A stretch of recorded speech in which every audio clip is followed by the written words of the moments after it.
Hi, Paul Seabridge here. So I just wanted to share with you how I built a major global recruitment business from a standing start.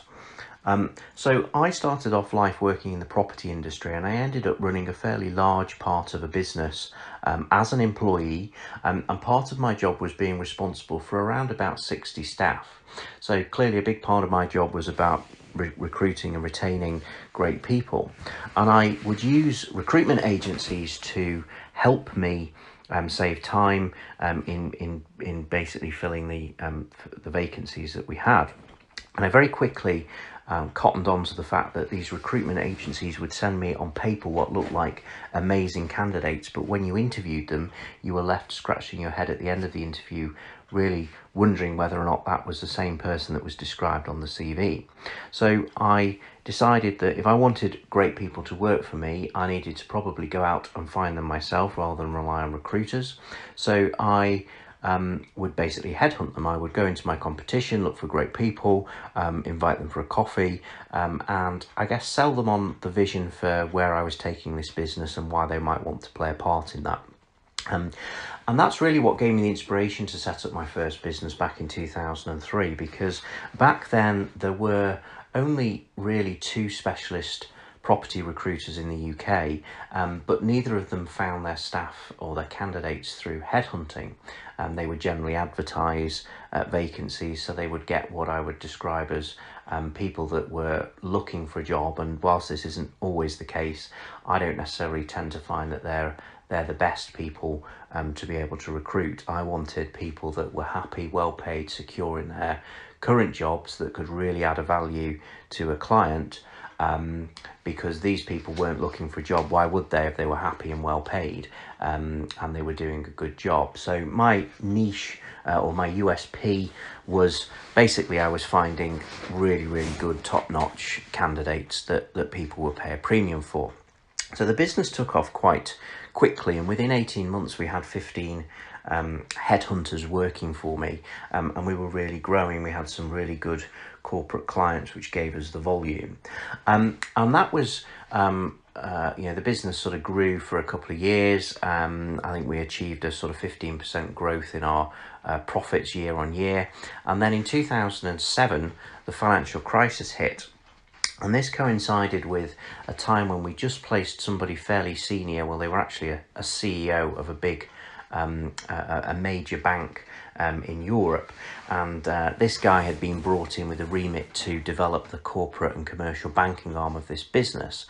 So they'd recently made some acquisitions in that space, but at the time they were still quite a small player in the market. And whilst his competition were all scaling back, closing branches, laying off lots of people, he'd been given a remit to go out and grow. And his remit to start with was to go and find 300 corporate bankers. Now, given that we'd placed this guy at the top, almost well on the board of this major bank, we clearly had a very good relationship with him, and it coincided with the time when he wanted to go and recruit 300 corporate bankers. And basically what we said to him is, well, instead of you paying us 20 grand a time to find one of these corporate bankers, why don't you pay us a monthly retainer, and for that we'll find you as many recruits as you need. And clearly the benefit to him was that he had somebody working as a business partner that really understood his business, the sorts of people he was looking for, and this coupled with the fact that we were going to save him money because we weren't charging £20,000 a time, we were just charging the flat monthly retainer, meant that he engaged us to do that piece of work.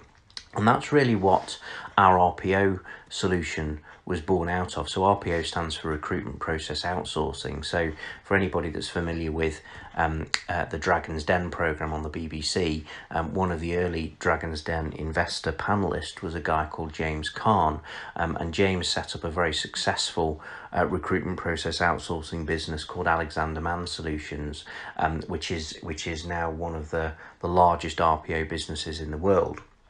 And basically we were following in that sort of business model, but with very much focusing on the financial services and property sectors. So So we were basically selling fairly large pieces of business. Typically the contract values were high six figures, if not seven, in some cases. So when we signed up a client, it really gave us some scale, because when we'd win the business, we would be usually locking the client in for anywhere between 2 and 4 years. So it was long-term contracted revenue. So the business really then started to grow really quite forcefully. And I got to a point where for us to really take this business on to the next level, I knew I needed to raise capital. So I went and spoke to various sources, but I ended up doing a deal with a private equity firm that basically provided me with the capital to go out and buy some other businesses. Now, growing by way of acquisition was our strategy, because it was pretty tough to go out and win these large pieces of business organically. And we also knew that we had some things that were missing from our solution. So we at the time we were using third-party software, so applicant tracking software. So this would be sort of the software that would sit behind the recruitment website. So it would manage the sort of engagement with a potential candidate. It would filter out CVs, etc. We didn't own that software, and I knew that for us to scale and grow and become valuable, that was going to be a real problem. So we used the private equity funding to go out and buy applicant tracking software business, and we also did the same with a psychometric profiling product. So the reasons why a company would want applicant tracking software is to automate a lot of the process, improve their employer branding, and improve the time to hire. It also builds up a pretty large talent pool in a large business, which they can tap into, so they become less reliant upon perhaps recruitment agencies, for example. And from a psychometric profiling point of view, this was used to basically make better hiring decisions. So we were able to use psychometric profiling to test their best employees in each different part of the business, and we then use that as a benchmark to recruit against. Again, up until the point of accessing the private equity funding, we partnered with a firm. So again, we didn't own the technology and the solution, we just joint ventured on it. So by using the private equity funding, we went out and bought a psychometric profiling business. So this really created some value, because we were now able to sell the ATS and the psychometric profiling solutions into our client base, and that really embedded us in the whole people process. So that's how the business became really valuable and scaled significantly. We grew to significant 8-figure revenues, and then I sold the business in 2010.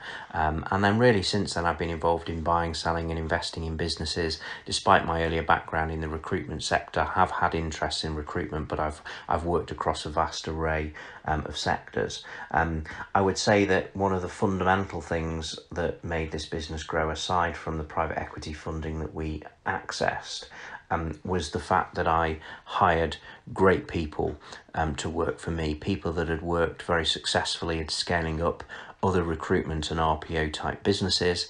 And you can scroll through my videos and hear some of the videos that I have produced around recruitment, because I believe that the reason why my business was so successful and really scaled and grew was because I made sure I was the dumbest person in the room.